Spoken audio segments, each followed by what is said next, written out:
क्या सदन में फिर से आएंगे पूर्व उपराष्ट्रपति धनखड़ साहब? क्या फिर से कुर्सी पे विराजमान होंगे? क्या फिर से उन्हें मौका दिया जाएगा? क्या मोदी सरकार और अमित शाह जी की सरकार क्या गलती कर गई? क्या इतनी जो फजीहत और इतनी बेइज्जती हुई है, क्या बीजेपी सरकार इन्हें वापस ले लेगी? क्या फिर से जो है कुर्सी पे देगी? क्योंकि इन शनिवार और रविवार 2 दिन का जो वक्त मिला है और इसमें जिस तरीके से सरकार की फजीहत हुई है, वजह जो तलाशे गए हैं, जो कमियां निकाली गई है सरकार से, इस लिहाज से लग रहा है कि कहीं ना कहीं जो है मोदी सरकार गलती की है उनकी कुर्सी छीनने पर, और उनको जिस टाइमिंग से हटाया गया है उस टाइमिंग को लेकर ये धनखड़ साहब को लेकर आवाज़ उठ रहे हैं और धनखड़ साहब के समर्थन में तमाम लोग आ रहे हैं। तो कौन कौन लोग आ रहा है, क्या इसके पीछे मकसद है, वो हम तमाम चीज़ बताएंगे। और सेशन सत्र अब जो है शुरू होने वाला है, तो इस लिहाज से मैं बताना चाहता हूं कि क्या फिर से वो दिखेंगे, क्या वापसी करेंगे, क्या उनका इस्तीफ़ा वापस लिया जाएगा। हालांकि उनको एक्सेप्ट कर लिया गया, लेकिन ये देश है, यहाँ कुछ भी हो सकता है और कानून व्यवस्था के मद्देनज़र भी इन चीज़ों को हम समझने की कोशिश करेंगे कि पूरा मामला क्या। देखिए, धनखड़ साहब की तो कोई गलती नहीं है जहाँ तक मेरे समझ में आ रहा। हमने उनके वीडियो को भी देखा, हमने उनके लेटर को देखा, हमने उनकी चिट्ठी को देखा, हमने उनके स्वास्थ्य को भी देखा, हमने उनके चेहरे को देखा, हमने उनके भाव को भी देखा, हमने उनके रूप को भी देखा। वो पूरी तरीके से फिट हैं, वो बीमार नहीं हैं, भगवान ना करे कि वो बीमार हो जाए। और जिस तरीके से वो अपनी आवाज़ उठा रहे थे, देखिए सरकार में होना और सरकार में रह के आवाज़ उठाना। देखिए नितिन गडकरी ने कितनी अच्छी बात कही, चिराग पासवान ने कितनी अच्छी बातें कही। इसका ये मतलब नहीं कि वो सरकार से अलग है, ये वो पार्टी से अलग है, वो एनडीए सरकार से अलग है। अरे सरकार में रहकर कुछ गलत हो रहा है तो ये उठाना तो लोकतंत्र की जिम्मेदारी है, ये तो संविधान की जिम्मेदारी है। तो ये तो सरकार का हिस्सा नहीं है ना उपराष्ट्रपति जी, ये तो संवैधानिक पद पर हैं, वो तो सबके हैं। तो फिर बीजेपी को मिर्ची क्यों लग गई? अब वो क्यों इस्तीफा ले लिया? अब आप कहेंगे अरे भाई वो तो स्वास्थ्य का हवाला दिया, वो तो खुद से इस्तीफा दिए हैं। भाई ये देश की, हिंदुस्तान की राजनीति है, इसको इतना आसान मत समझिए। देश का, इस मुल्क के लोग इतने बेवकूफ़ और मूर्ख नहीं हैं, वो सब समझदार हैं, वो मजबूर हैं, वो बोल नहीं सकते हैं, वो बोल नहीं पा रहे हैं।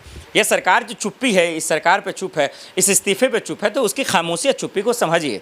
और हम और आप अच्छे से समझ भी रहे हैं, हम और आप अच्छे से परख भी रहे हैं, लेकिन क्या बताया जा रहा है कि वो बीमार है, इसका हवाला देकर उनको पर्दे के पीछे धकेल दिया आपने।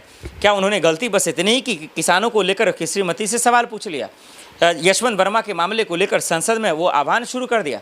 ये तो अच्छी बात है ना कि देश का कानून, एजेंसियाँ जब हाथ पे हाथ धर कर बैठी हो, जब वो नहीं कर सकती चीज़ें, तो मजबूरन महाभियोग तो लाना पड़ेगा, जज पद से तो हटाना पड़ेगा। तो जस्टिस यशवंत वर्मा का कोई, माफ़ कीजिए, पूर्व उपराष्ट्रपति धनखड़ साहब की कोई गलती नहीं है, वो ईमानदार है, उन्होंने कुछ भी नहीं किया।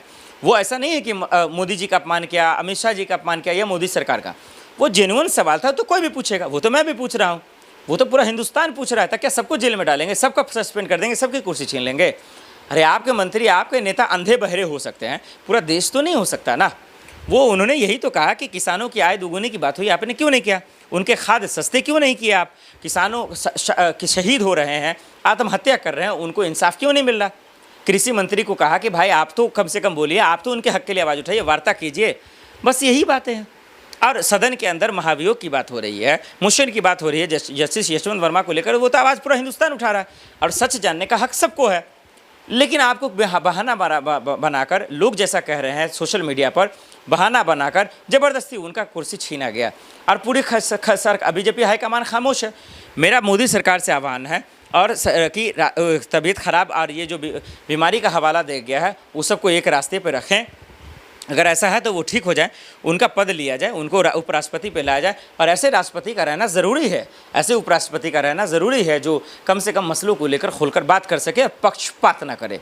ये बड़ा सवाल है। अब वहीं विपक्ष का क्या कहना है इस मसले पर? जो पोल खोल रहे हैं वो असली समझाते हैं।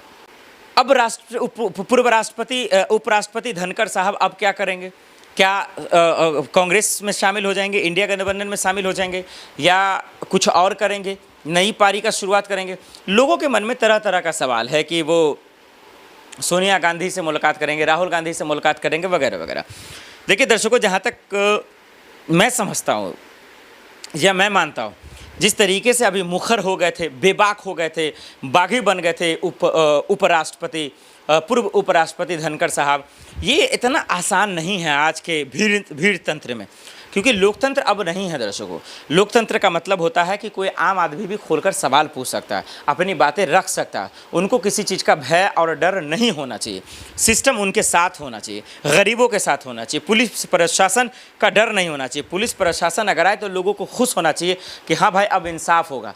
लेकिन आज पैसे का दौर है, पावर का दौर है, सोर्स का दौर है, चंद पैसों पे लोग बिक जाते हैं, लोग एक दूसरे को खरीद लेते हैं और इसमें क्या होता है, गरीब और मजलूम लोग मारे जाते हैं, उनका जो है दरअसल न्याय मारा जाता है और इसीलिए लोग डरते हैं। लोग जो है ये समझिए बात को।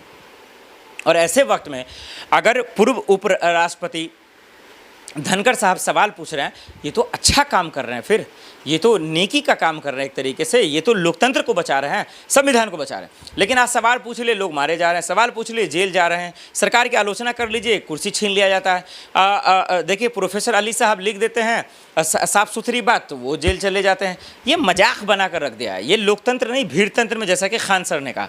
तो इससे हम सबको बचना है और इस भीड़ तंत्र को ख़त्म करना है, सरकार की तानाशाही से लड़ना होगा, जीतना पड़ेगा।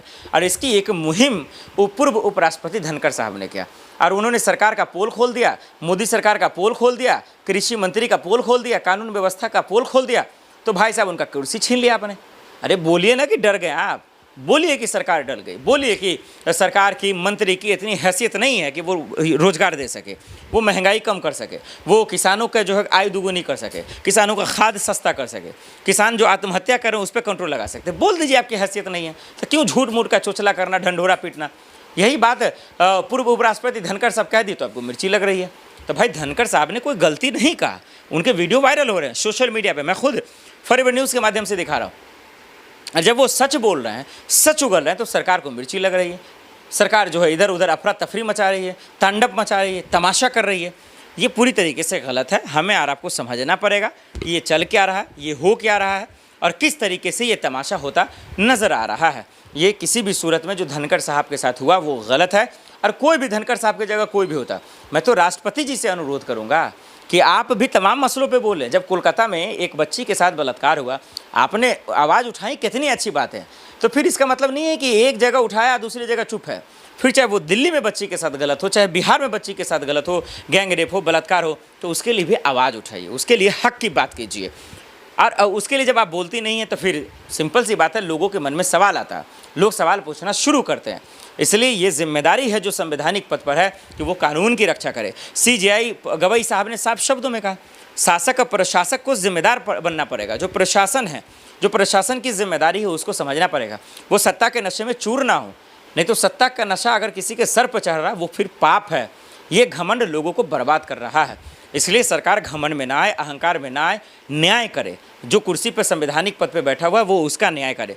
और हमारा आप समझ रहे हैं कि धनखड़ जी के साथ गलत हुआ है। कहीं ना कहीं वो चाहे भले किसी पार्टी में अगर जा रहे हैं तो जाने दीजिए, जैसा कि सोशल मीडिया पर आ रही है, चाहे वो राहुल गांधी के साथ चले जाएँ, सोनिया गांधी के साथ चले जाएँ, आम आदमी पार्टी के साथ चले जाए। क्योंकि अरविंद केजरीवाल के साथ फोटो आई, धनखड़ जी खड़गे जी के साथ तस्वीरें आई, तो लोगों को लगा कि शायद किसी पार्टी का हिस्सा हो जाएंगे।